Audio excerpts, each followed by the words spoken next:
Can you hear me now?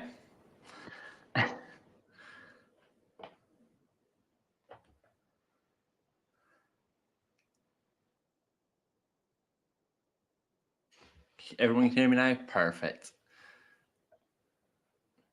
Sorry about that. I swear I am unmuted on the actual app that we use, but sometimes my Windows, has a habit of muting me in the settings there. So it's very annoying and I totally forgot about it. So I do apologize. I thought I was getting off the hook and going to have to leave you all there, but not to worry, I am back. I was looking at the calendar earlier and it has been ages since my last one. I think it was September my last one was actually. So maybe it's my own rustiness, shall we say. But I do apologize.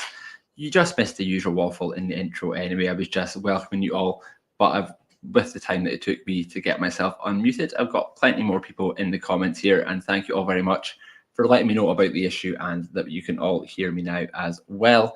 So yeah, as usual, do let us know in the comments where you are coming in from. As always, do let us know the weather, although I'm hoping everyone is on the same as me because weather's quite depressing in Dundee at the moment. Very cold, dry at the moment, but I think it's meant to be wet over the weekend, so not too good. Although I did see, before I'd even gone live, we had a comment from Sandy over on YouTube letting us know that there was lovely weather in Newmarket, Ontario, 12 degrees centigrade, which when I first read, I thought didn't seem that nice. And then I checked the weather here and it said it was only 5 degrees. So I would definitely take 12 degrees at the moment. And we also had another early one before I'd even clicked live, David on YouTube, from a wet Somerset as well. As I say, this time of year, dry is all you can kind of hope for. So very sorry to hear that it is wet in Somerset. Now I've just got to scroll back down all the comments about my sound gremlins. Andrew saying that it is pretty dry in Lancashire. He's been doing an extra shift at the Family History Research Centre today. Made progress on other people's trees. Very nice, Andrew. And I like that as well. When, for example, when we were at that event at Quarrybank, me helping other people doing their family trees, which obviously I work in customer support, so it's something I do reasonably often, but sitting down, getting stuck into research really kind of opens up more avenues for yourself as well. And you kind of pick things up that you may not have otherwise known. Doing your own family tree, new record sets, different things there as well. So very good. Victoria in a sunny but very cold Suffolk. Quite similar here, although it's, as I say, quite grey at the moment as well. There. We've got Rita letting us know it's a lovely day in Cherry Hill, New Jersey. Very nice. Seems like the North Americas have got all the nice weather today, and we've been stuck with this. And we do have Rose in the comments. I did mention that, but you didn't hear me. Of course, I was on mute. We have Rose in the comments today. Lovely sunny day in North London, but rain due tomorrow. Same here, which is always annoying, I think, when it's been more or less dry all week and then it gets to the weekend and you want to be out and about, then you always get the rain at the weekend, kind of hindering the plans as well. And we've got Shirley over on YouTube saying it's 8 here in South Cambridgeshire. And Lynn, you're going to need to tell me where this is. This is a brand new place name to me. Chilliwack, -1 degree centigrade in Chilliwack. So, as I say, new place name for me. So you're going to have to let me know where that is, Lynn. Very interesting. I like the name regardless. Very good name. Good stuff. Got a few more coming in. Kim has been planning her journey to the British Library. Very nice. We're just talking about Andrew doing the in-person research at the Family History Centre as well. So very nice. Glad people are getting out and about and doing some research as well. Good stuff. So we do have a comment of the week. Sorry, I'm all to pot. As I say, it's been 2 months. You're going to have to bear with me. A question of the week, which again, because it's been so long, quite soon after scheduling the post, I realised I didn't actually put in the description, so I do apologize. I will pop that on screen at the moment for you all. So basically, I was meant to have a special guest appearance on this live session today, but unfortunately, they were unable to make it. So I was just kind of thinking about special guests. I know if you were tuned in last week, we had Charlotte with the Remembrance session. She had a number of guests from the Great War Group, the National Archives, Commonwealth Graves Commission. We've had Mary had a special guest on before. We've had internal special guests as well. I had Maddie talking about the podcast. We've had Chris, Adrian, and Martin talking about the newspaper search. So I was just wondering if there was anything that you would like to see on Facebook Live. Is there any particular individual that you would like to see, any sort of historian or family history, a person that you're aware of, or even just something in general? Would you like us to try and find an expert on a particular topic, on a particular area of research that we could talk to about the records that we have? Or as well, any more internal guests as well? Is there any features on the website you would like a bit of a deeper dive into? I'm sure we can pull some arms and get people to make another appearance, because they've all gone so well so far. Everyone always leaves a glowing review after having bbeen on Friday Live with you all. So as I say, any internal features you would like a deep dive on, like we did with the newspapers, for example, then let us know. As I say, anyone, celebrities even, we can try our best. No guarantees, but we can try our best. So let us know, as I say, if there's anyone you would like to make a guest appearance on Fridays Live with us all. And as I say, apologies for not putting that in the description and giving you all a chance to get your answers in sooner. And we've got an answer on the Chilliwack. It is in British Columbia, Canada. I was thinking Canada for some reason, but as I say, I wasn't entirely sure. But thank you very much to Lynn and Sandy for confirming that to us. As I say, definitely my favorite place name that we've had featured on Fridays Live so far. So we are, of course, here to talk about the new records, which is what we're going to do first of all. So I will add my slides to the screen. So this week, new records, we have updates to 3 existing collections on the website. They are the Cumberland Parish records. So before we actually look at the records themselves, I thought we would just take a little second, because as we've been talking about Chilliwack, perfect little segue there, she wasn't on accident. But because we have an international audience and also people like myself who geography isn't always my strong point, I will admit, sometimes I need to check a map to see exactly where a place is. I thought we'd just cover off a little bit about Cumberland and where it is, what it might be known for, as well as mostly for my own benefit, but hopefully useful to some other geographically challenged out there like myself too. So this is where it is on the map of the UK. You can see right at the top there, so that is Scotland, just to the north of it there. Talking about maps in the chat, so a good segue again. Right on the border, far north of England, that's where Cumberland is on the map. And this is a little bit of a close-up of it as well, which might be a little bit hard to make out. It certainly is on my screen there. But notably, you can see a roundabout there, the counties as well, places like Westmoreland, Lancashire, Yorkshire in the surrounding areas. And the reason that that is important is that because in 1974, what is the historical county of Cumberland was combined with parts of Yorkshire, Lancashire and Westmoreland to become Cumbria, as it's known. I kind of got lost in the research a little bit here, but I think maybe is Cumberland now its own council area again? I was, as I say, a little bit lost in the timeline a little bit, but I'm sure people can let me know in the comments more up-to-date information. But that's certainly what happened in 1974. And I also found quite a few pages on fun facts about Cumberland as well. So it is home to the largest mountain in England, which is Scafell Pike, which is 978 meters or 3,210 feet high, which I thought was quite a feat. It was quite a high mountain in my eyes. But I also went on and found a list of the tallest mountains in the UK. And interestingly, Scafell Pike isn't actually even in the top 20, because the top 20, funnily enough, are all in Scotland. All quite a bit higher than Scafell Pike as well. But when I was having a look into that, I did find something which was called the National Three Peaks Challenge. So basically, you have the highest mountain in Scotland, England, and Wales. So that would be Scafell Pike in England, Snowdon in Wales, and Ben Nevis in Scotland. And the challenge is, the National Three Peaks Challenge is to climb all 3 of them, which is impressive enough. But the challenge is to do it in under 24 hours, which, as I say, thinking about the time it takes you to climb the mountains and getting from Snowdon all the way down there up to Scafell Pike, up to Ben Nevis, climbing all 3 in 24 hours, quite a feat, as I say, quite impressive for the people who have done that. And there seems to be like an organized event that you can register for. They arrange all the travel and everything. So if anyone's interested, certainly won't be me, but the challenge is out there if anybody would like to take it on. Something I did know about Cumberland is that it's home to the Cumberland sausage, but I learned a little bit about this myself here as well, because I'd heard of Cumberland sausages. I'm sure I've even bought them in the shops, for example, but I always just pictured them as sausages, like individual, like link sausages, I guess you would see.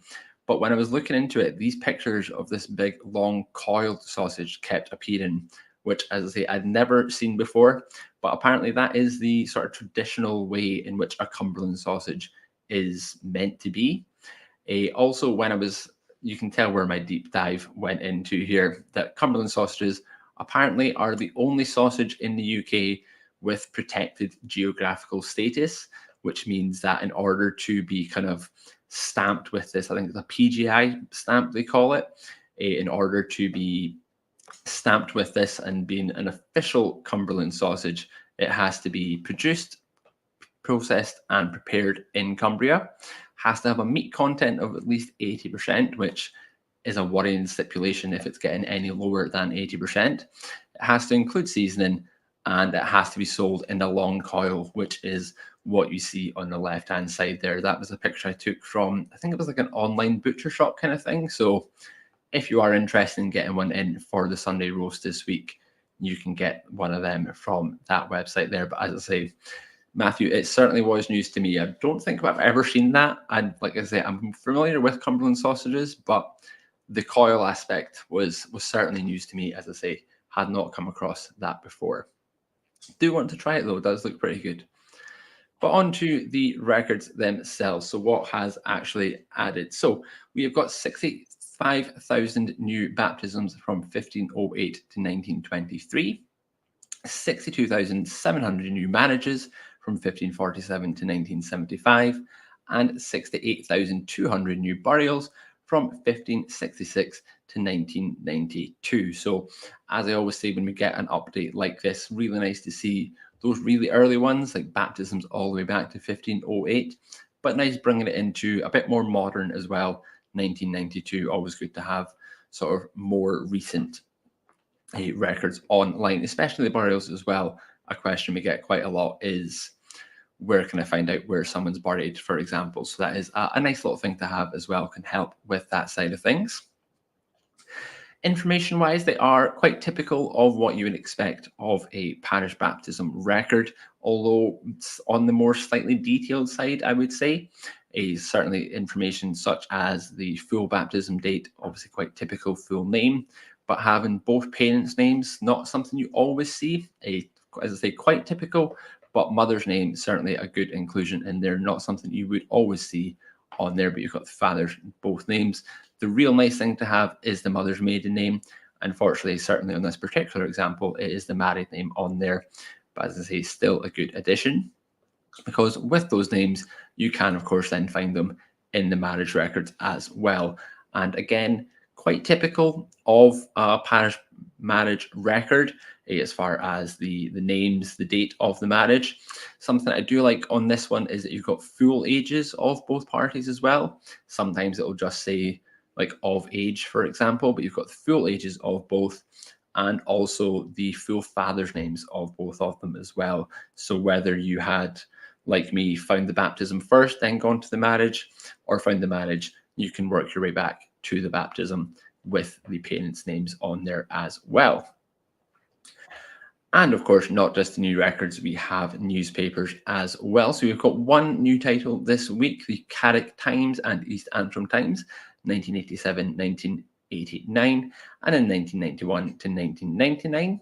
And also quite a lot of similar kind of age ranges, year ranges covered in the updated titles as well.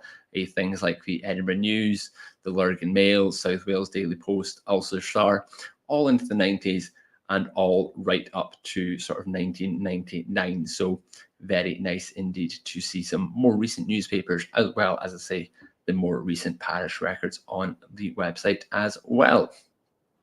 And we are going to have a look into some more newspapers shortly, but I will take those slides off the screen for now. And we'll have a little look through the comments because, as I say, I know we have got some question of the week answers coming in already. So I'm just working my way through them there. So have a look through there.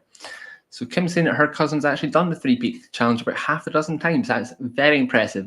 Doing it once was going to be impressive, but half a dozen times is very good. And man versus mountain, you're going to need to tell me more about that one. That sounds more impressive for some reason, but as I say, you're going to have to tell me what's involved in man versus mountain. And Janet making a very fair point that Snowdon does now have another name, a name which I'm not going to pronounce. We'll need to get Ellie to do that one for us, but I did see that. But purely for my own, to save my own embarrassment, I went for Snowdon, just so, as I say, I didn't have to do that one. Didn't have to say that there. As I say, just working my way through the comments as well. Good stuff. So we'll work through some question of the week answers, just in case you were a late joiner. I've seen a few people coming in as we were doing the new records there. So the question of the week was, who would you like to see featured on a Friday Live? Any special guests that you would like to see, as I say, whether it is internally to talk about a feature of the website or externally getting a research expert on there, or even internally. We've got a lot of research experts in-house as well. Charlotte, who was on last week, is all about the sort of naval side of things. Ship history is her big thing. So even internal experts are a possibility. But we'll have a look because we, as I say, have had some answers. This one I know Jen is going to be a big fan of. Anyone to talk about historical maps? The National Library of Scotland has plenty. Yeah, really good resource. I think Jen even posted one the other day in our sort of internal private messaging system. She'd posted one the other day. So that would be, as I say, right up Jen Street would be one on maps. And who doesn't love a good map in family history? Always nice to have. Alan, interesting shout here. How about something on Coast Guards? That would be something really cool as well. Yes, certainly not an area of research that I myself have delved into. So, as I say, one that I would like to see as much as anyone else, because I think that's the thing, even with sort of my base knowledge of like military history, for example, and like the remembrance things that were covered last week, having people like Charlotte, like the external experts on there to talk about it was really cool, really interesting. And people who sort of like dedicate their life to it in a sense are always going to learn something from a session like that. And I would certainly learn something from a session on the Coast Guards. And Heather, sticking with the military theme I was talking about just there as well, the Merchant Navy or women who were called up in World War II or directed into munitions, land army, the lumber mills, etc. So yeah, that would be another really interesting one, and a slightly different angle on it as well, as you say, not your sort of typical military history, shall we say, things like the land army, the factories, the mills, another really interesting one, and one I would like to brush up on my own knowledge on too. Janet, again, I feel like I want all these sessions as much as you do, because I'm going to learn something from these as well. Welsh ancestry, even though, like me, Janet, you don't have any yet. There is a family rumour that Welsh married Irish somewhere in the family. So yeah, like I say, I don't have any Welsh family in my tree. I know obviously Ellie is Welsh. A lot of people in the business are Welsh with Welsh ancestry. And yeah, it looks like an interesting area of research. So another one I would like to see. And we'll do a couple more now, but as I say, keep getting your answers in. Kim wouldn't mind a feature on the Bryant and May Match Girl strike that happened in 1888. That would be another cool one as well. I like things like that. Like if we could do focused on a particular event, for example. I'm sure there's plenty of people out there that know a lot about that too. So definitely a nice particular idea. And also, as I say, I like that theme as well, focusing on particular individual events in history would be cool as well. And then one more for the time being, Andrew, from a register office to explain things like re-registered births.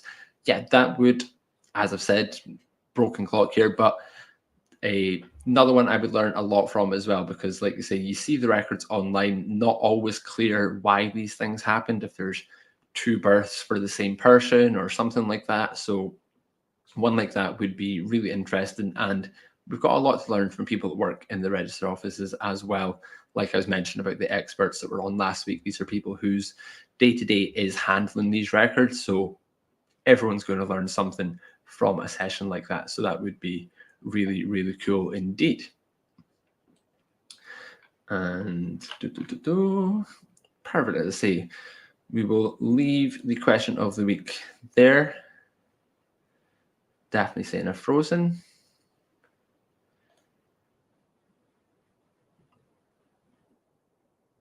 Having a nightmare today.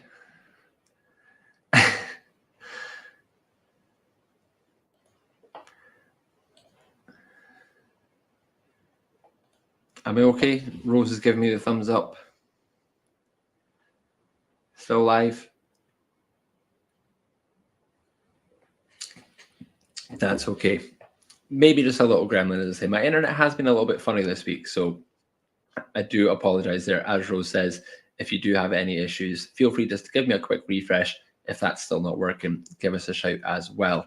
So yeah, I do apologize. As I say, been a while, been 2 months plus. So I do apologize. Good stuff. But yeah, as I say, we will leave the question of the week there for now, but do get your more answers in as well. We will come back later in the session when we have time to look at some more of them. Before we move on to our next segment, we will have a look at Kim's comment because she has explained the man versus mountain. It's a 22-mile trek from Carnarvon through the mountain range and up to Snowdon, as I say. It finishes up in a quarry, I think. I like the views he posts. Never done it myself. So that is, yeah, 22-mile trek. Sounds 22 miles is a long distance in any regard, of course, but through that terrain as well would be, yeah, some trek. And like you say, I can imagine the views from places like that, whether it is a trek like that or climbing your Ben Nevis, your Scaffold Pike, whatever it might be, the views always look really nice. Not something I've ever done myself, never bagged the Monroe or anything like that, but as I say, a lot of my friends do. So whenever I go on Instagram Sunday morning, they're, by the time I'm woken up, they're already halfway up on Monroe somewhere. So as I say, very impressive for anyone who is able to do sort of things like that. Good stuff. So I seem to be back to normal, judging by the comments. As I say, I do apologize for the gremlins that we're having today. It wouldn't be one of my Friday Live if it wasn't for gremlins. So I do apologize, but we will move on to my next segment as well. So as I mentioned earlier, we are going to have a look at some more newspapers, something a little bit different as well. Some titles which were certainly news to me, excuse the pun, ones that I hadn't seen before or maybe just hadn't had a proper look into before. So ones that I would call hobby titles, I think I referred to them in the description. So ones focusing on a hobby, on a sport, on an occupation, things like that. Ones that, as I say, you may not have seen before, or you may have sort of discounted because it might not always be clear as to what like benefits they would have for someone doing their family history. As I say, for anyone interested in the history of these sports, of these hobbies, obviously a wealth of information in there, but what would you actually glean from it when you're doing your family history? So as I say, we're going to have a look at some of the titles and then just a selection of pages that I found that would be worth searching if these, as I say, hobbies, occupations apply to your ancestors. So going to open up the first one now. So the first one is one which is simply called Cycling, which does what it says in the tin. It is a newspaper magazine about cycling itself. One thing I did try to do when I was pulling the front pages and the pages inside for these is go for one from this date, from the 17th of November, or as close to, depending on when it was published, of course. Not always possible to get one from the 17th, because most of these titles, if not all of them, all have really interesting front pages.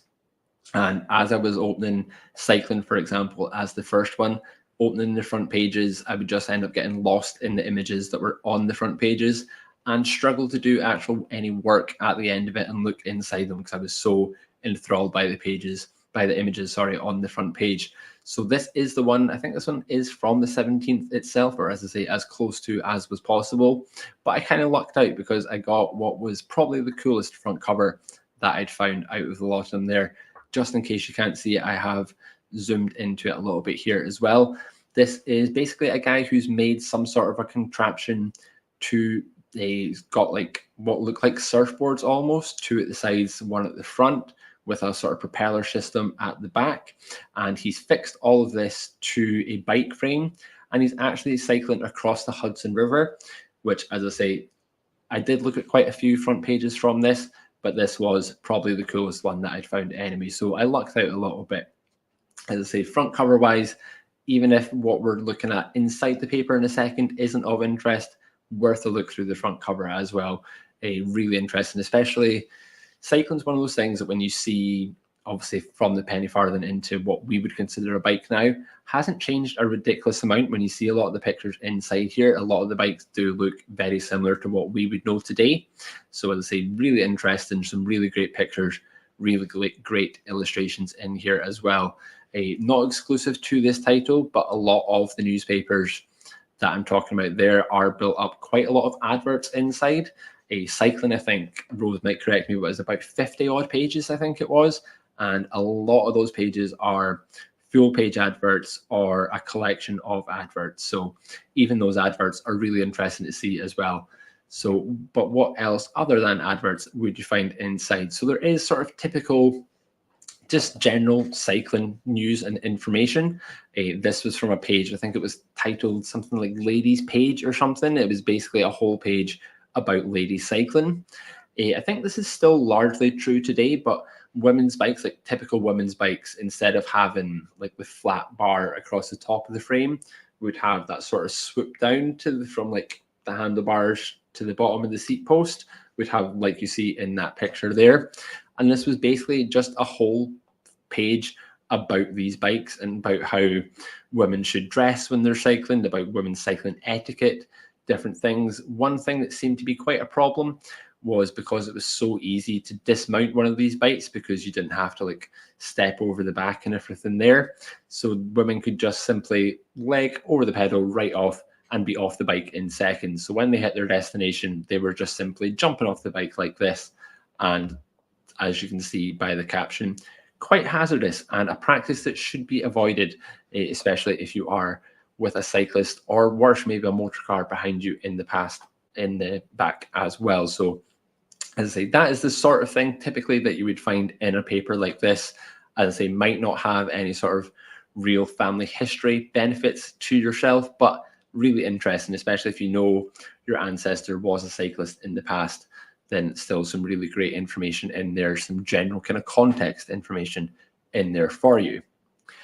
Another thing like this, a lot of pictures of a cyclist. As I say, this was one of the things that I found myself looking at quite a lot, especially because there are so many pages. When you see the little thumbnails along the bottom, I'd instantly be jumping to the ones that had images naturally. And yeah, just some really cool pictures in there of cyclists.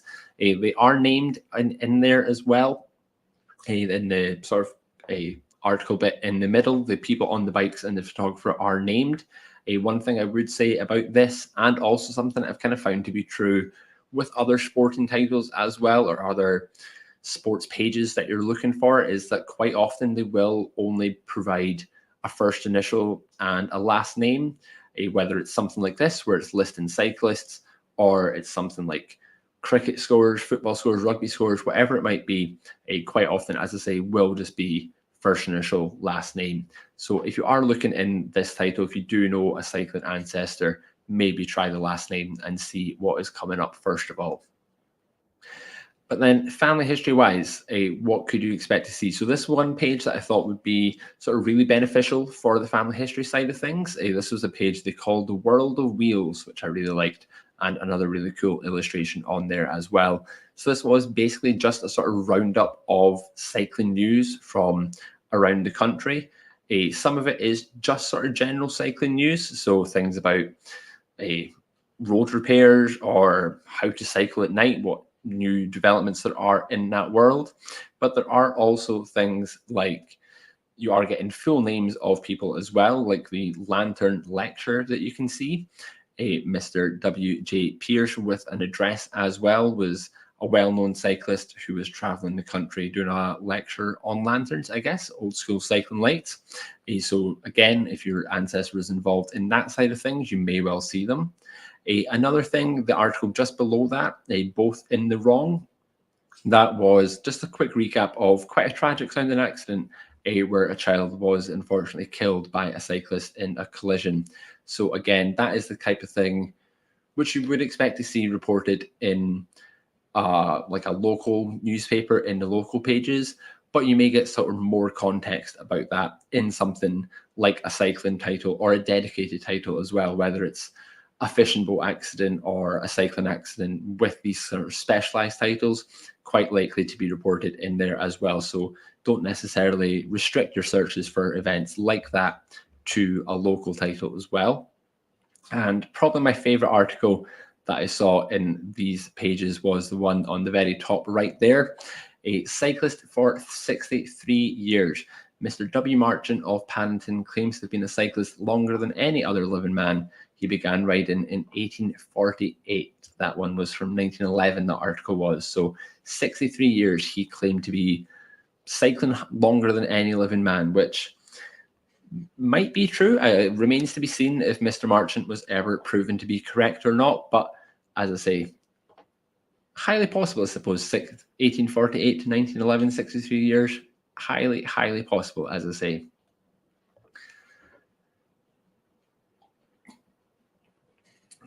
So, no spoilers here as to what this one is about. This one is the Trotting World and Horse Review. Another one, much like cycling, it does what it says on the tin. It is a newspaper about horses. As you can see by the title, by again, another fantastic header image on that newspaper with a horse in the middle. And again, another really cool front page with that picture of the horse and cart in there as well. So as Matthew says as well, the adverts in there are just as interesting as the actual articles. And Kim said as well that the illustrations are the favorite part of them as well. And much like me, as I said, whenever I was looking at the thumbnails of these, any illustration, whether it was an advert, a photograph, a drawing, whatever it might have been, was always what caught my eye. And this one, as I say, the header of the newspaper itself was really quite eye-catching more than anything. So in here, you will also, much like cycling, find some general cycling news, general horse-related news, I should say. Got cycling in the head now. General horse-related news like this one, which was a whole article about what was deemed to be one of the most expensive horse outfits ever.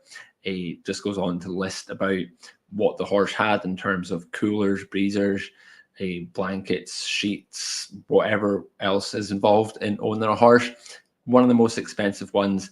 Went on to talk in great detail about the fabric that was used and different things there.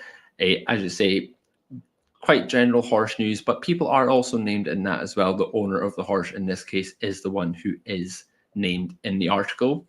And that is sort of where finding your ancestors in these papers would come in, is in the adverts in the classified section. Much like cycling, a lot of the pages in this one were built up of adverts, especially classified pages like this. People selling horses, obviously horse breeders, farmers. So if that side of things fits your family, if you know they did own or breed horses or worked for a farm, whatever it might be, a good chance they might be named in the classifieds in a paper like this. This wasn't the only horse specific one. I don't think there was another one I saw. I can't remember the name of the title off the top of my head. But yeah, as I say, a lot of classified adverts with not only the name of the person selling the horse, but also the address. Try the name of your ancestor, as I say, if that fits what they were doing. But also, if they, the farm or anything like that, then feel free to have a look into that as well. As Linda says as well, sometimes the interesting bit is the name of the horses as well. Devil King sounds a bit of a weird name for a horse. I'm not sure how good Devil King was at what they did, but like Linda says, not the name of the horse I'd be picking for my own one anyway. An interesting choice nonetheless. And moving on, I think this is third of four papers that we're going to talk about today. This is the Fishing Gazette. Not very imaginative titles sometimes, as I say. They all do what they say. We've had cycling, horse review, Fishing Gazette, all do what they say. But as I say, that's kind of why I chose to speak about them, because looking at the names of them, I would have thought they're all they're all going to be about fishing. They're all going to be about horses. There might not be any sort of family history information in there. As I say, plenty of people I speak to, especially customers of the British Newspaper Archive specifically, are doing this kind of social history or history of a particular topic. Very helpful to people like that. But as I say, just checking what would be in there from a family side of things. And keeping in with the theme of illustrations, another fantastic header image on these. I really like these old ones when it takes up such a big chunk of the page. It's so kind of incredibly detailed. Unfortunately, with the age of some of the papers can get a little bit lost in the details sometimes by the time, as I say, the age of the papers by the time it's scanned in, and obviously the technique that they would have used to be reprinting this at the time, not always the most detailed that comes out. But this one, as I say, looks fantastic. And I like the longer name as well. I think they should have gone with that rather than just the Fishing Gazette, an illustrated journal for anglers, fishermen, and angler naturalists. As they should have gone for the longer title, I think. But in here, again, if you're into fishing, this is a great title for you. There's all sorts of information in here. There are like a list of like updates to fishing rules for particular fishing locations. There are like your rights as a fisher person, what rights people have to stop you fishing in a certain place, up where certain fish can be found. So as I say, if you are into fish, definitely a newspaper which you will enjoy.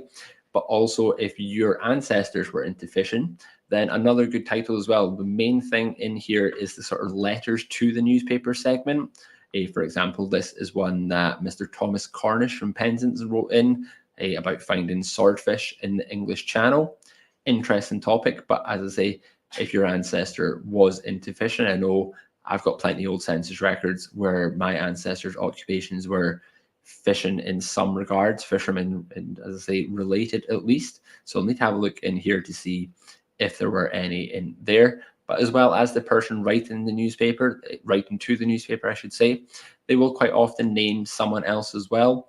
Mr. Cornish is naming his friend, Mr. Stephen Clogg, also who found a swordfish in the channel. And it just took time to write into the newspaper to say about what fish he had found, which, as I say, can be a really nice touch. If Thomas Cornish was your ancestor, really nice to see a letter that he'd actually written as well. Not something that would be easy to come across necessarily for one of your ancestors. So seeing him writing a letter about something he was obviously so passionate about would be a really nice find, as I say, if that was your ancestor. And that was just one letter on a page full of letters from readers. So a really cool one as well. Another thing that I thought about this one was the list of angling clubs. This particular one was a list of London angling clubs. So particularly if you do know your ancestor was fishing in a certain area at a certain time, a good chance they would have been involved in an angling club. And I'm not sure if Jen is with us today, but you know she'd be on about fan research, friends, associates, and neighbours. And these are the people they would have called friends, and associates are their fellow members of the angling clubs.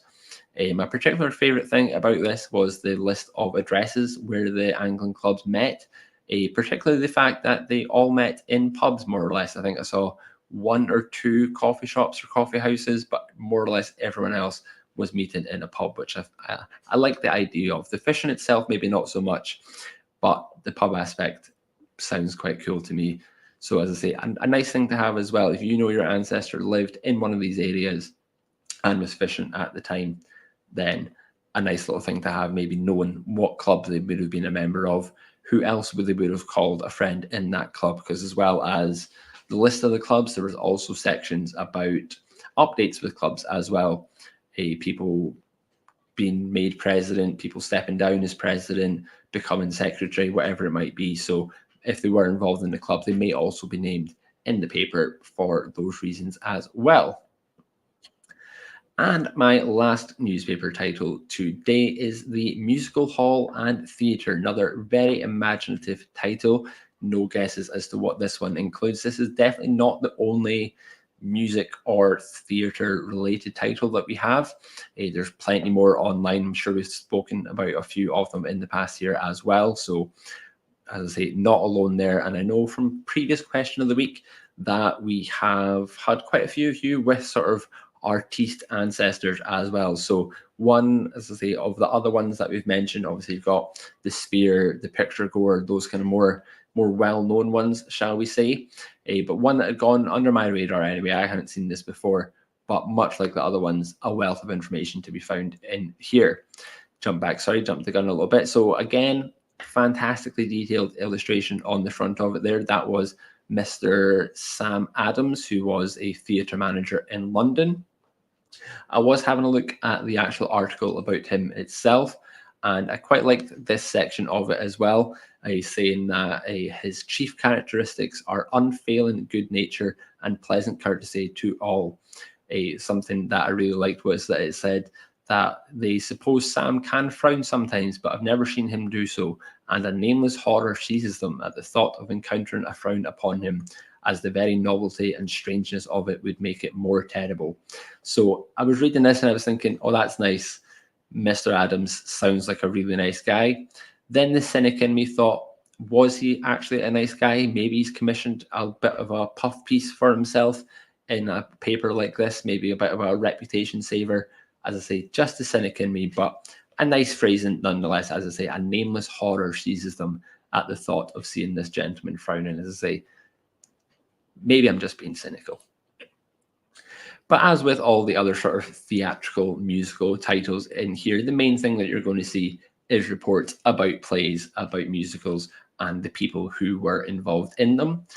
This section of the paper I like the title of was Whispers from the Callboy, and that was just little sort of rumours, shall we say, that people had heard about people being signed back up to perform another season of a certain performance, or about forthcoming performances, for example, different things there. So really good one there if you do, as I say, have those artiste performing ancestors, as I mentioned. I know a lot of you do from the previous question of the week as well. And much like previous titles that was spoken about today, the classified adverts are a great source of information as well. There are at least 2 pages worth of classifieds in this title. People advertising their services from theatre managers, a lot of agents obviously looking for people to sign up to them, people looking for work as well. That one's just been cut off at the bottom, but Dan Leno, comedian, was advertising his service. As I say, a lot more agents as well. You've got addresses, you've got the names of the people involved, you've got a little bit about the service that they offer, even things like office hours, for example, as well. And yeah, just as I say, classifieds, not only in these papers, but in general newspapers as well, a really good source of information as well. Regardless of occupation, you can always find different things in the classified adverts. And I think, yeah, that is my last slide, my last newspaper. So as I say, just a little run through as where I was going down, the rabbit hole I was going down this week, and some different newspapers that might be useful, hopefully will be useful. As I say, if any of those occupations or hobbies ring a bell with your family tree, then definitely have a look through them and see what you find. And if you do find anything, of course, let us know as well. It'd be really great to hear of people finding them, especially in one of the more niche titles, your fishing ones, for example, as well.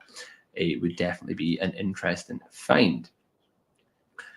So we will have another look through the comments. It is 1646. Yeah, talked about the newspapers already as well. Kim sharing her latest find in the newspapers was a discovery that her great-grandmother's second cousin was being stalked and his family being sent threatening letters circa 1886. So quite a scary discovery, that one, really, to think about as well. But an interesting one nonetheless as well. No problem at all. And she got carried away playing a computer game and lost track of time. No problem at all. As you've been told, as Linda mentioned, you didn't miss too much at the start. A lot of gremlins. I was freezing. I was on mute for 5 minutes. You didn't miss much, to be honest. And so don't worry about going back and watching it. It was, as I say, you caught the good bits, I would say. And because Sarah talking about the connection between cycling and horses is interesting, as many early cycle manufacturers were initially blacksmiths. And I found when tracing my Duff family in Aberdeen through the census returns and newspaper archives. Yeah, exactly. So as Sarah says there, not necessarily cyclists, horse owners, or horse riders that you're looking for in these papers as well. People with a trade like blacksmith, for example, could have been making bikes, making bicycle parts, making horseshoes, making different saddles, whatever it might be, those things that you might see in the adverts, which, as we've said, can be just as interesting as the articles and the classified pages that are in there as well. So yeah, definitely a good shout from Sarah as well. Any sort of trades, blacksmith, anything related like that, then definitely have a look. Let's see. Daphne asking if there is a gazette on pigeon racing, and Rose is the perfect person to have in the comments for a question like this. If Rose doesn't know it, it's not worth knowing. She believes there is one called the Racing Pigeon, so that is definitely worth a look. I'll be bookmarking that to have a look into as well. And Kim, and we've all got a story like this as well, with a horses being placed bets on for you. She had a horse called Antidote. I can't remember how she finished. I'm sure your dad remembers how she finished. I know my dad will remember just about every horse he's ever put a bet on. But you actually had an Antidote yourself. Wasn't too impressed. Yeah, especially being your mum's sister. I can't imagine that went down too well with your dad. But if you won some money, hopefully the real Antidote saw some of it anyway. And this is a comment which I wish I hadn't seen come up at the time, because I was mid-presenting when I saw Anne mention the Catch the Pigeon theme tune. And ever since I saw that, she has put it in my head as well. A great theme tune, one of the most catchiest, I would say, from my childhood. I think that is me caught up with the comments. So we will have another look at the question of the week. I saw some more answers coming in there. If you were late or haven't yet popped an answer, or maybe thought of something else as we've been talking through some quite niche research topics there, who would you like to see featured on a Friday Live in the future? So where did I get to last time? Got to the register office. So Daphne suggesting she would like to see the Let's Discuss return that Jen originally started at the beginning of lockdown. So yeah, definitely I will see what Jen says to that. As I say, I'm not sure if she is watching today or not, but I will see what Jen says to that. And another one I would very much like to see, Irish Records dealing with the dog licenses and house records. Dog licenses in particular as well. And I remember my very first appearance on Fridays Live was with Jen Baldwin nonetheless, and she asked my favorite record set on the website, and I said dog licenses. And I don't think that's changed, to be honest. I found some good ones since, but nothing like the dog licenses. And another call for Irish research here. Jane would like someone who could help with research in Irish history. We've got plenty of experts internally about that as well, so I'm sure we could find someone to do a bit more of a deep dive into the Irish research side of things.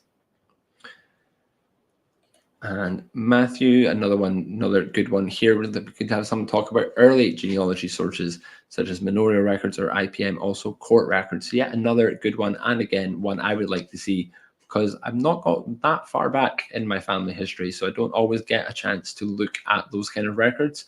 So definitely a good one as well. And again, I'm sure we've got internal experts, maybe even Jen, who would be able to tell us a thing or two about that. Victoria looking for a DNA expert. That would be very interesting indeed as well. I do have DNA results there, but never done a proper deep dive into them myself. So knowing how to make the most of them would be really good as well. And I'm looking for some Scottish and Irish stuff as well. Someone like Chris Payton, for example, who will definitely have a look into. They're not a name I'm familiar with, I will admit. So if he's into Scottish and Irish records, then sounds like a guy I might be able to learn a thing or two, as that is what my family tree is full of. So definitely good guest to have. And Kim saying, highly unlikely Antidote saw any winnings. My dad was a Yorkshireman, so maybe not. As I say, I'm sure he'll be able to tell you if he won or not there, but unfortunate for Antidote if he did get some winnings and she didn't see a penny of them. And yet Matthew also reiterating claim for Irish records would be good. So I'll definitely be adding that one to the docket. And yet another Kim as well saying Irish records and the lack of them. That is a good title for a show. That would be Irish records and lack of can make research in tricky, still at a standstill with supposed Irish-born third great-grandmother. It is tricky, as I say. My family tree is half Scottish and half Irish, so quite tricky. As I say, I'm right there with you as well. So especially Irish surnames are very popular in particular areas as well, as are the first names. So it can be really hard, like say, even something like a birth record can be really tricky to find as well. So as I say, I will definitely be adding that one to the docket and seeing who we could get on to do that. Good stuff. So I think we are just about ready to wrap up. I hope everybody does have a good weekend. I will be having a little drink tonight to celebrate. As you all know, I do work in the customer support team here at Findmypast, but this will be my last Fridays live as a customer support agent of Findmypast. I'm sorry to say, because I do actually have a new job. But fear not, it will not be my last Fridays live overall, as I am simply moving within the team. I'm moving within the company, I should say. I'm very happy to say that as of Monday, I will be working full-time with the lovely Ellie, who you all know. So as I say, my last week as a customer support agent at Findmypast, I will be moving to Ellie's team as of Monday. So definitely, as I say, not the last you'll be seeing of me. You may be happy or sad to hear, depending. But you may even be seeing more of me, depending on how things go in the new job. Maybe getting more involved with the Facebook side of things, that's for sure. So as I say, you may be seeing more of me, if nothing more. So thank you all very much. As I say, I will be finishing up in half an hour's time and having a little drink to celebrate that. I hope you all have a lovely weekend as well. Whether you are having a little drink, you can have one for me. If anyone asks, you can raise a glass to me. That can be your excuse there. Had a few people going, that's good. I'm glad to hear that people would have been upset had it been my last one. So very good. Thank you all very much indeed. So yeah, as I say, I will let you all go. It has been 2 months since my last one, but it won't be 2 months till my next one. I'm sure I've got another one lined up before the end of the year. So I will see you all again soon, whether on the live or in the comments next week, I'm sure. But again, thank you all very much indeed for another great session, and have a lovely weekend.